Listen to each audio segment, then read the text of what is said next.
welcome back to the Citytilidie channel, another Pepsi 11, as we welcome Crystal Palace to the Etihad on the 12th of April 2025, early kick-off. Okay, we're not as bad as we used to be at those, but yeah, not ideal. 12:30pm, match day 32, of course.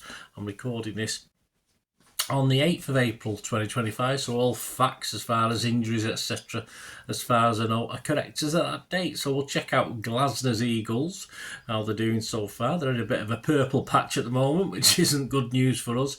And of course, I'll try and pick a Pepsi 11 if he sort of gets his head on straight. It's a little bit difficult to pick the last 2 or 3 games, but let's see how we go on with this one. Please let me know your thoughts and score prediction, guys. This is on TNT, of course.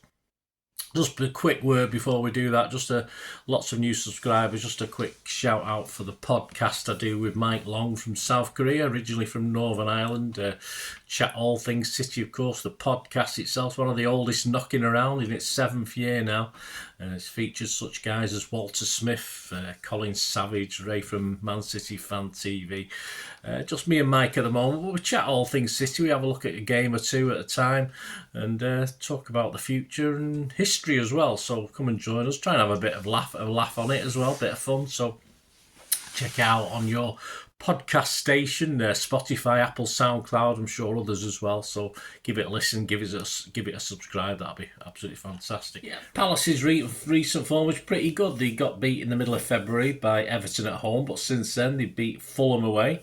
They beat Villa at home 4-1. They beat Ipswich at home 1-0. They drew with the Saints. Saints away 1-1. Wasn't the best game for them. Of course, he got a couple of FA Cup wins as well, which just took them to the semi-finals like ourselves. And last time out, a great win for them against their old enemies, of course, on the 5th of April, 2-1 win over Brighton. A bit of an angry affair on and off the pitch, no doubt. 2 red cards for Palace and 1 for Brighton. And it was Palace's first league double over the Seagulls since 1932-33. There you go. So I think they were cock-a-hoop at that one. And they survived that one despite 14 minutes injury time in the second half, and Brighton more or less dominated possession of the chances, as you'd expect, as Palace lost 2 players to Brighton's 1. Palace now sit 11th, so they're hoping to get into the top half of the table, still with an outside punch as well for Europe. 43 points from 30 games. They're one of the 5 games in the league without defeat, of course. And Glasnow's doing a really good job, and confidence is high. They, of course, will be without the couple of red card guys, the services of Gooey, however you pronounce that, and Nketiah, of course, was sent off as well. So those 2 won't be playing against us. And they've got some injuries as well. I think Doucouré, Riyad and Richards are all expected to miss the game through injuries as well. But of course, they still do have the likes of Easy, linked to City, of course, and Jordan Ayew. I think he's been linked to City as well, hasn't he? Who create for the Eagles, of course. And their away form is pretty good, almost as good as the home form. It has them in the top 6 in the Premier League. 14 away games, they've won 6, drawn 5, and lost just 3, with 20 goals scored and 12 against. And they beat the likes of Fulham 3-0 away, and of course Manchester United 2-0 away, which we never even looked like doing that, did we? So let's not underestimate them, that's for sure. They'll be confident in this. It's going to be a tough game. So that brings us on to Pepsi 11 that will be expected to do the job. As I said, after the last 2 or 3 11s he's put out, not quite what we expected in the Cup and the League.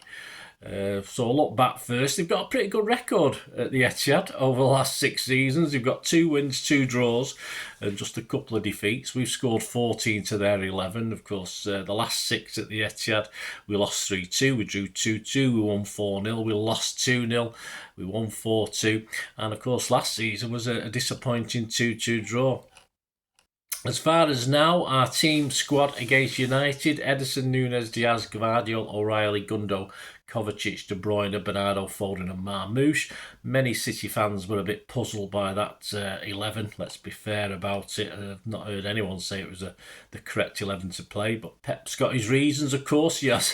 Who are we to argue? But we have to ask questions, don't we, about that team, really, that team setup. On the bench, you had Ortega, Grealish, Doku, Nico, Rice, Savinho, Kusanov, Lewis and McTa. There has to be a few doubts over Foden now after seeing him to pick up a bit of a knock in that game. I've not seen anything further to that information as far as whether he will be playing or not, although he's not been really contributing at the moment, so possibility he'd missed the game anyway. Surely he's got to include these new signings for this one if he didn't do at Old Trafford, if they're fit. And of course, that's the only explanation I could find for not playing people like Kusanov, Nico. Doku and Savi, of course, will start surely this one. Didn't start at Old Trafford. And I've not seen this, but apparently Pep was critical of Núñez as a midfielder, wasn't he? But he's not been playing him there anyway. But I thought Núñez going forward from the back is probably the way to go if he's going to use him as a right back. It's not perfect by any means, but he's got the pace. I think there's one where he was overlapping or running up the middle superbly in space, and KDB just didn't want to find him with the ball. So, yeah, but how that's going to affect his confidence, Núñez, I don't know, because he's certainly one of our better players at Old Trafford, I thought. Anyway, but hey, surely Pep knows what he's doing. Okay, no Bob on the bench against United, of course, so I doubt he'll be starting there. So, of course, I'd love to see him on the bench. So I'm going to go with this 11. Let me know what you think, guys. Of course, I'll go without Phil Foden because we're not sure. If Phil Foden was fit, I'm not sure whether I'd put him in or not. Probably would do. But let's do it without Phil Foden. I'm going to go Ederson, a lack of confidence in a guy called Núñez after his manager was critical of him. Kusanov, Gvardiol, and O'Reilly, yeah, got to be surely. He's got to stick out. He's took the chance at Old Trafford. He had a pretty good game, O'Reilly. I'm not 100% sure Pep will play him again, but that's the way to go for me. That at least with his young legs again against Palace, and then he got Nico, and I'm going to put Bernardo in there in the pocket behind Nico there. Grealish again in that little pocket rather than KDB. Doku, Savi and Marmoush. So that's what I'm going to go for. Last time I got 7. If we get 7 or 8, I'll be happy because I'm going, it's all a bit of fun. I'm just going for this Pepsi 11 and I have no insight into it. He doesn't, I'm sure he listens into this and has a think, but he doesn't do what I tell him. So yeah, I'll go with it. I'll be happy to get 8, put it that way, out of 11. Let me know your 11s, any big changes you'd make. As I say, there's probably at least 3 or 4 there I could make alternatives for. So that's it, my 11. Ederson, Núñez, Kusanov, Gvardiol, O'Reilly, Nico, Bernardo, Grealish, Doku, Savi and Marmoush. And that's actually 5 changes to United. When we're talking 1 game a week, we shouldn't be making this amount of changes every week. But Pep's sort of forcing us into this, or seems to be forcing himself into it. Predictions, Andy Morrison, he says about this game, we're getting to the business end of the Premier League season and we now need points to get a top 5 finish. Yeah, we're talking top 4, aren't we? We're talking top 5 now, and the chasing pattern was breathing down our necks. For that reason, I don't see a useful Palace side causing us headaches on this occasion. Though they seem to enjoy playing at the Etihad. They do, Andy. You've got to take that into account, mate. But he's going 3-1. For City, you think Palace will score. I think most people think both teams will score. That seems to be a good bet as well. Generally 10-1, you can get 12-1 in a place on that. I was going to go 2-1, but I've been a bit 2-1ish, I think, for the last 2 or 3 games. So I'm going to agree with Andy. I only was going to go 2-1 because I thought I didn't want to agree with him, but I'll have to agree with him. I'm going to go 3-1 as well. I'm hoping we can find that extra goal or 2 this time rather than a 2-1 victory. So I'll go with Andy at 3-1, which, as I said, is 10-1, 12-1 in a place. Some other odds is at the 7th of April 2025, City top 4 finish. It's been around about 8-11, 4-6. It's generally 8-11 at the moment. Palace, who are currently 11th, as I said, to finish in the top half of the table. You can get 3-1 on that if you fancy that. Please, I don't condone gambling. When the fun stops, stop. But these are just fun prices for you if you're interested in having a go. Popular scorelines: 2-0 for City, 15-2, 8 in a place. 1-0 for City, 15-2, 17-2 in a place. A 1-1 draw is popular, 15-2, 17-2 in a place. A 3-0 City win, you can get as much as 11-1 on that.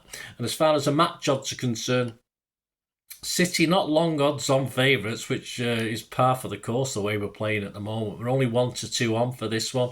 A draw is 7-2, and Palace fans 19-4 against. So you can Dutch that draw in Palace if you're confident in your team. You don't think that confident might not be that far out, in fairness. But so I'm a City fan. I've got to go for us winning McTa, but who knows? Who knows? Hopefully Pep will get his brain in gear and get the boys in gear for this one.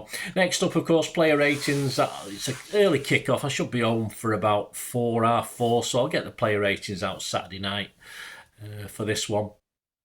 And Sunday, I'll get out the story of the game. So hopefully a cheerful story of the game rather than that drab effort last week. And next Wednesday will be the time for the Pepsi 11 for the visit to Everton, of course. I've not been able to get a ticket for that one, but if you go in, be safe. So that'll be out next Wednesday, and of course plenty of other City vlogs coming out as well, always one a day. The only day I have off is Christmas Day, so keep those buttons pressed, guys. Let us know your comments, let us know your thoughts, and it'd be fantastic. And contact me through my socials or join my socials as well. And if you can support this channel, guys, if you like what I try and do going forward, my thanks to all the new members and subscribers over the past few weeks. If you can support me in any way, all I ever ask is you for reasons to do that is to get good City content, and my thanks to you if you can help and support me. Just stay watching and listening on how to do that. I hope you enjoyed the feature, and if you can support me through the subscription, if you can subscribe, guys, that'd be wonderful if you've not already done so.